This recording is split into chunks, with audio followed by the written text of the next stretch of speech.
Hello Internet, I'm the Disney Brain and welcome to The Top. It's been a while since I've made this type of video, but The Top is finally back, with the first of several DCOM lists that I have in mind. The top 10 best DCOMs list isn't quite ready yet, so I figured we can talk about something a little more fun first, the songs and the music that have been at the heart of many an original movie. Now, since this is still the Disney Brain, this list will have a lot more to do with how the songs function within the narrative structure of the movie itself, and a little less to do with how subjectively good the song actually is, although that is a factor as well. Because of that, plenty of really great songs that I truly love will be missed, so don't forget to share your own favorites down below. With all that said, let's jump right in with number 10.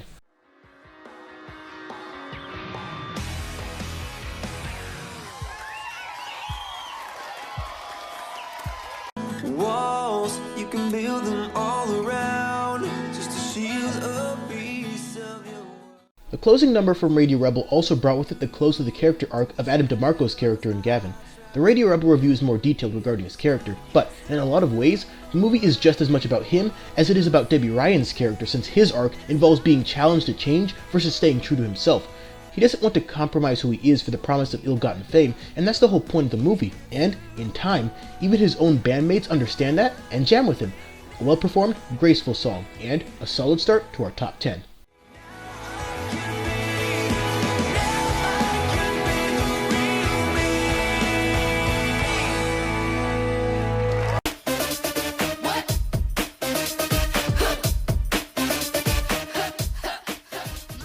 Keke Palmer murders this track. It absolutely had to make a list like this on that notion alone. But what also makes this song such a smart one is how its intensity is paralleled by the laser focus and no-nonsense attitude that defines Mary, the character she portrays in Jump In.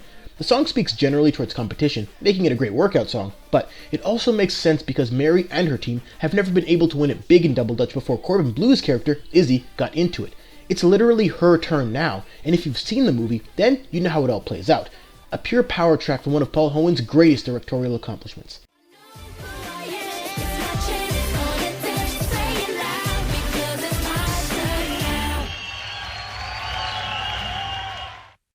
A million thoughts in my head, should've let my heart...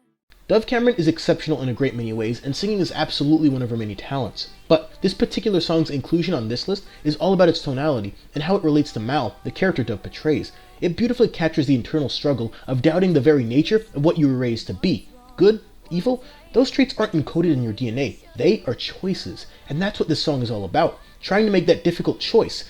This song works not just because the lyrics are well written and Dove kills it, but also because she still has to be Mal throughout the performance, and her acting through singing really delivers here. One of the most engrossing tracks to ever be featured in a DCOM.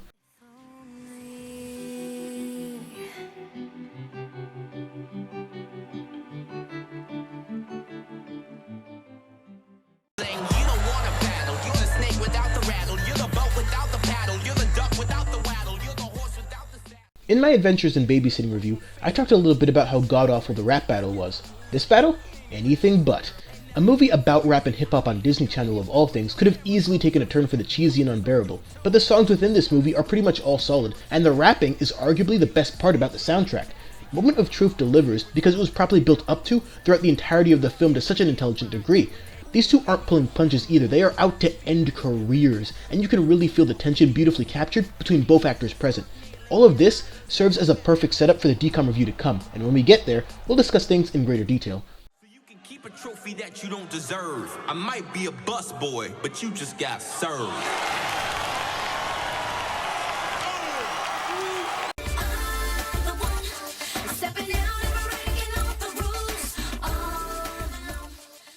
Eventually, I'll review the third and final Cheetah Girls movie, and in doing so, attempt to convince all of you why I think it's the greatest of the three.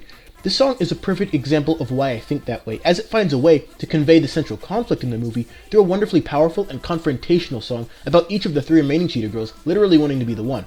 It's exactly the kind of smart tension you're able to create when Raven isn't commanding the troops anymore and keeping them focused. But this isn't just a cheetah song. The trio of guys each interested in a different cheetah girl perform admirably here as well.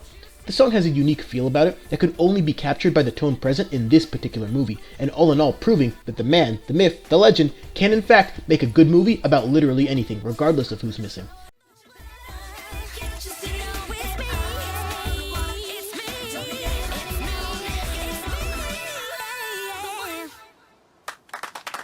We're soaring, flying. There's not a star in. Now this isn't necessarily my favorite song from High School Musical, but its definitiveness alone would make leaving it out of the top 5 a mistake. Like many of the songs on this list, Breaking Free functions well as a character arc resolution for not just Troy and Gabriella, but the entirety of East High that is still somewhat bound to all of the status quo stuff they were singing about earlier. It starts slow, then slowly builds up to full catharsis for our two leads as they both proudly perform in front of the entire student body, something neither thought was possible in the beginning. The lyrics are more metaphorical than literal compared to the other songs in this movie, but that really works here because of just how far these two have come and how far East High has come as a direct result of two individuals who dared to be different.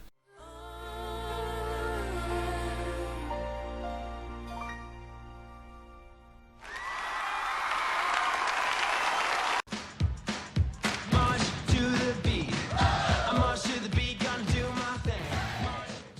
While I don't think this song functions as well narratively compared to some of the songs just below this track, its number 4 ranking has a lot to do with just how sensational the dance performance is. We're used to Kenny Ortega giving us big, grand musical numbers, but this just might be a few steps above even his legendary choreography. I called it one of the all-time greatest performances in a DCOM when I reviewed this movie, and I stand by that.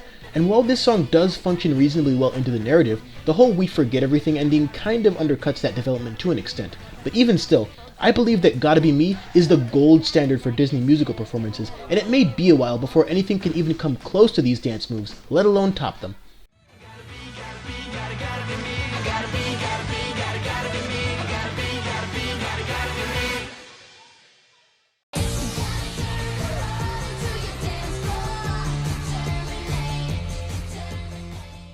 The definitive track from one of the all-time greatest Disney Channel original movies absolutely had to make this list.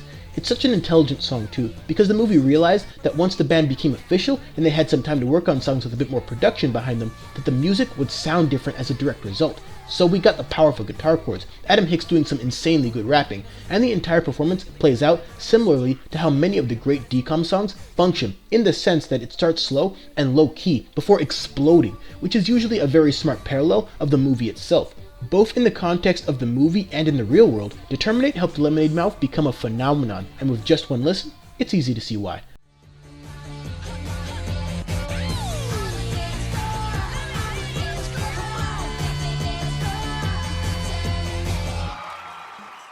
You gotta strut like you mean it. Free your mind, it's not enough just to dream it, come on. Kenny Ortega choreography at its finest. This performance is inspired, magical, energetic, and understands how to beautifully capture the pulse of the city that it's in. This song functions intelligently as an introduction to Spain for the Cheetah Girls by not just having them sing about Barcelona, but explore it, move around in it, feel the rhythm of the city and letting that move them. The lyrics in this one really deliver, and the Cheetahs themselves dish out one of their best vocal performances as well. And the Spanish lyrics at the tail end of the song are a great touch and really add to the overall aesthetic of the song. You won't find too many songs that perfectly capture the true essence, energy, and spirit of a film, but Strut does that in what I believe to be the all-time best Cheetah Girls song. But what outpaced it for the number 1 spot? We'll get there. But first, it's time for some honorable mentions.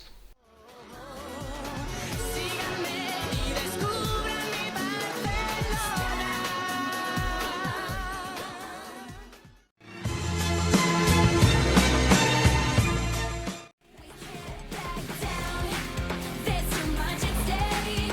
Don't walk away. Don't walk away. Stop the music. We ride fast like a bullet. We do anything we want.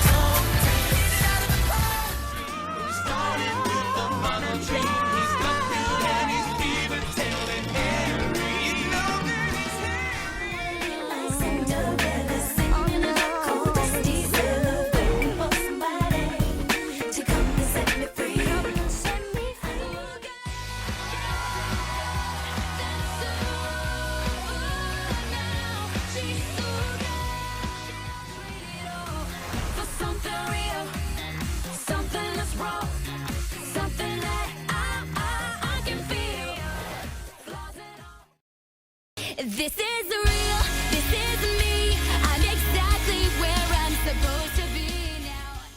This Demi Joe collab isn't just a great song and the penultimate song from Camp Rock, but it resolves a movie better than any song prior and any song since. This list is primarily about the functionality of music and how it intertwines with the movie that it's a part of, and no song understands that more than this one.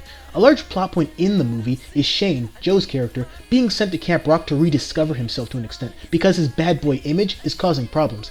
This leads to him unknowingly being inspired by Mitchie, Demi's character, and from that inspiration comes Gotta Find You, a solid song, and a step back song for Joe in the sense that he begins to remember why he loves music. And because Demi's unplugged version of This Is Real, This Is Me inspired Joe to make that song, the move to make both songs able to be performed together and still make sense lyrically was nothing short of pure genius. This song is the perfect symbolic representation of Shane Gray and Mitchie Torres as characters coming to terms of who they are as individuals, as well as the unique way that each had inspired the other throughout the course of the film. It starts slow, explodes, and then we get the spectacular finish. I can't think of a better way to have resolved the main character arcs present in this movie than with this song. I can't think of a smarter decision musically than the one they made about beautifully setting up this duet as the definitive performance in the movie. And I can't think of a better, more intelligent song than this one in the grand spanning history of all things DCOM. It's number one, so the list is done. This is me.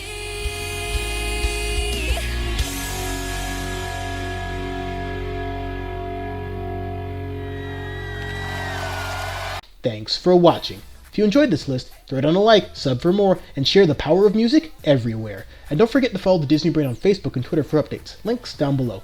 The coming days will bring the Girl Meets Upstate review, followed by Civilized War, before we take a closer look at Let It Shine. And then, the wait is nearly over once we count down the top 10 best DCOMs ever made. So, lots to look forward to. Until then... Stop.